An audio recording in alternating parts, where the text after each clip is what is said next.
Além do Lula se referir ao Campos Neto como este cidadão, antes da entrevista à CNN, o presidente participou de vários anúncios importantes, né?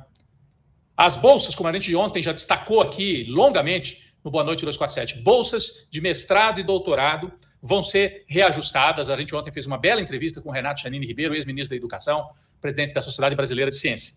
Só para quem não acompanhou, bolsa de mestrado vai de R$ 1.500 para R$ 2.100. Ah, não é nenhuma maravilha, mas 40% de aumento.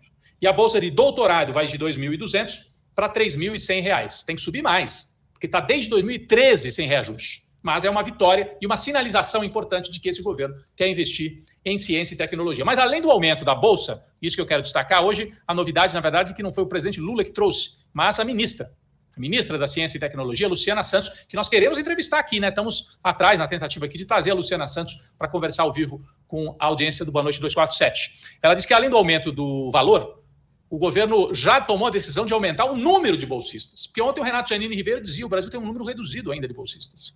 A ministra disse que o objetivo é aumentar em 250 mil, ou seja, mais 250 mil estudantes teriam direito à bolsa no ensino médio e na pós-graduação. Ela fez essa afirmação hoje, diz que em 2023, imediatamente, 10 mil bolsas vão ser implementadas e que depois tem esse objetivo das 250 mil. Bom, 250 mil é muito? Sim, 250 mil a mais seria um número considerável de novos bolsistas no Brasil. Então, quem quiser mais novidades, está aqui no nosso site, no Brasil 247. Luciana Santos anuncia os recursos para ciência e tecnologia, aumentando também o número de bolsas, não só os valores. É uma boa notícia. É uma boa notícia. Bom, voltando ao pacote social, né? Então, o presidente Lula ontem retomou as obras de estrada, anteontem, no Minha Casa Minha Vida, e no pacote social de Lula, além de bolsa de estudo para estudante, a medida de mais impacto é o aumento do salário mínimo. O salário mínimo, avisou o presidente da República, vai subir de 1.302, que é o valor hoje, para 1.320.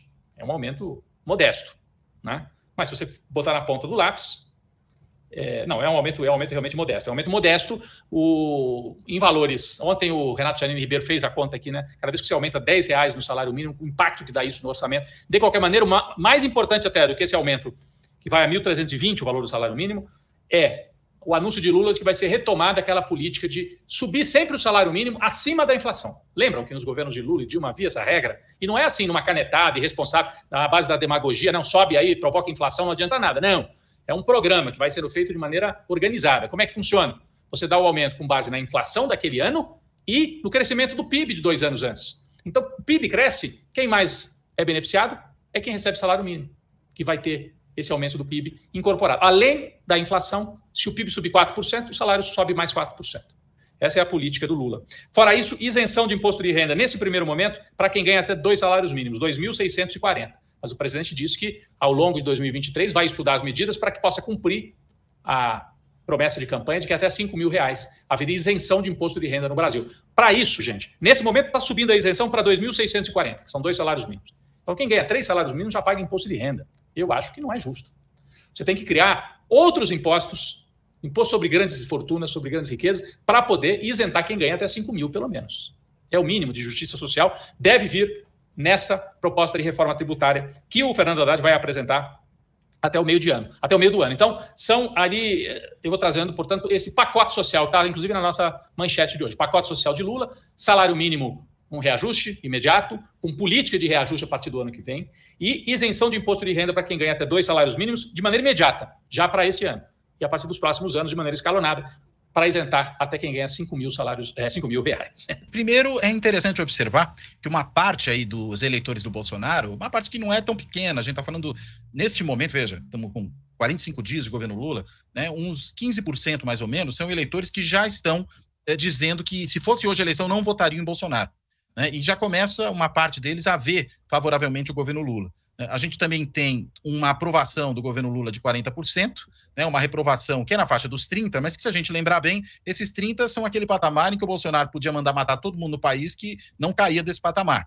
Né? Então, me parece que numa sociedade tão dividida como a nossa, né, do jeito que ela se tornou tão dividida, e isso muito produzido principalmente pelo bolsonarismo nesses últimos 4 anos, mas acho que o longo processo lá que começa nas jornadas de junho de 2013, tem no impeachment da Dilma um ponto culminante, depois tem na eleição do Bolsonaro um outro ponto culminante, e aí esse governo piorando todas as coisas, num cenário de sociedade tão dividida, eu acho que isso é relevante, né? Por quê? Porque isso mostra que você tem já uma parcela dessa sociedade não tão dividida assim, né? Ou seja, uma parcela da sociedade já começa, mesmo tendo votado no Bolsonaro, a, digamos, baixar um pouco a bola, não embarcar tão claramente nessa lógica, né, do extremismo bolsonarista. É uma parcela pequena, mas a gente está muito no começo do novo governo. E acho que esse novo governo tem o condão aí, ao longo dos próximos anos, de ir botando um pouco de água nessa fervura do extremismo de direita no país. Aqui eu coloquei na tela, você estava falando de um dado, eu coloquei um outro aqui, que é aqui é a expectativa, né? Isso. Na comparação com o governo Bolsonaro, o governo de Lula será melhor, igual ou pior? 60% acham que vai ser melhor. Só 27% acham que vai ser pior o Lula do que o Bolsonaro. Também é um indicativo, não, aqui de boa ou má vontade em relação ao Lula e ao Bolsonaro? Eu acho que é, né? É um sinal positivo. E insisto, nessa sociedade dividida, inclusive como a gente viu na eleição, esses números são positivos pro Lula, né? Porque são números que mostram uma expectativa positiva num ambiente que a gente podia imaginar que isso ainda estaria, vamos dizer, ainda muito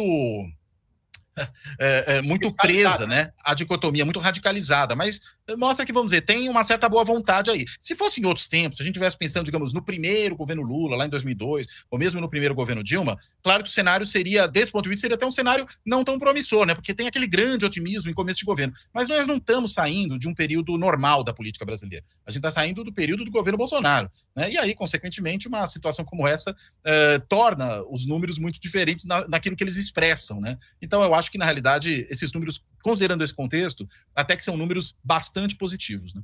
Aqui uma outra pergunta, sempre lembrando, essa é a pesquisa Quest, feita com cerca de 2.000 brasileiros e brasileiras, né, um pouquinho mais, é um número quebrado, em todas as regiões do país.